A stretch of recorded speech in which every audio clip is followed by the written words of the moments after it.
नमस्कार, आप देख रहे फर्स्ट बिहार झारखंड। मैं हूं कनिका। बिहार सरकार ने वंशावली शपथ पत्र को लेकर एक नया नियम बनाया है जो आम लोगों के लिए बहुत राहत देने वाला है।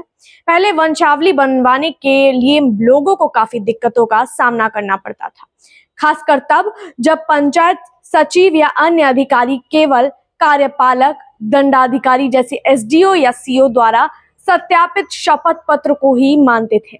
इससे ग्रामीण और गरीब लोगों को बार बार सरकारी दफ्तरों के चक्कर लगाने पड़ते थे और जाति आवास या पेंशन जैसी योजनाओं का लाभ लेने में बहुत देरी होती थी। अब बिहार सरकार के पंचायती राज विभाग ने इस प्रक्रिया को आसान कर दिया है। नए नियम के तहत अब कोई भी व्यक्ति नोटरी पब्लिक या ओथ कमिश्नर के से शपथ पत्र बनवा कर उसे वंशावली के रूप में इस्तेमाल कर सकता है। इसका मतलब यह हुआ कि अब कार्यपालक दंडाधिकारी से प्रमाण पत्र बनवाने की अनिवार्यता नहीं रही। इस बदलाव से लाखों लोगों को सीधा फायदा होगा। इस नियम को लागू करने का मकसद यह है कि लोग आसानी से वंशावली प्रमाण पत्र बनवा सके और सरकार की योजनाओं का लाभ ले सके। जाति प्रमाण पत्र, आवास योजना, वृद्धावस्था पेंशन, विधवा पेंशन जैसी योजनाओं में अक्सर वंशावली की जरूरत होती है। पहले इन योजनाओं का लाभ लेने में देरी होती थी क्योंकि पंचायत के अधिकारी शपथ पत्र को मानने से मना कर देते थे, लेकिन अब ऐसा नहीं होगा।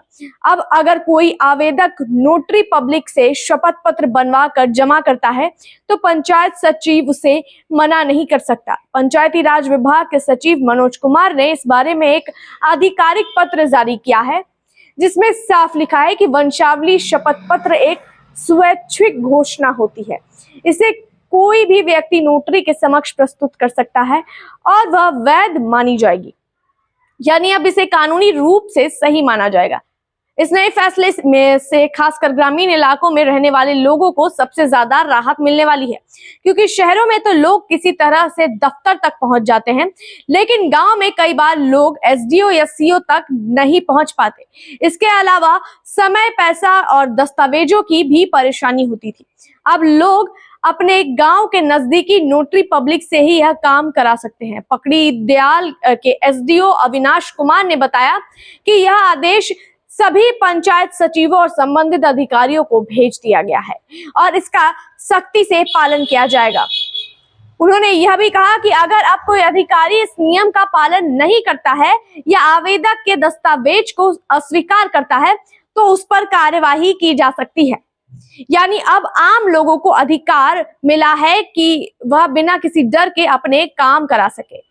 इस व्यवस्था से न केवल समय की बचत होगी बल्कि भ्रष्टाचार पर भी लगाम लगेगी। पहले कुछ लोग पैसे लेकर लोगों के दस्तावेज आगे बढ़ते थे, लेकिन अब जब प्रक्रिया सरल हो गई है तो लोगों को इस तरह की परेशानी से भी मुक्ति मिलेगी।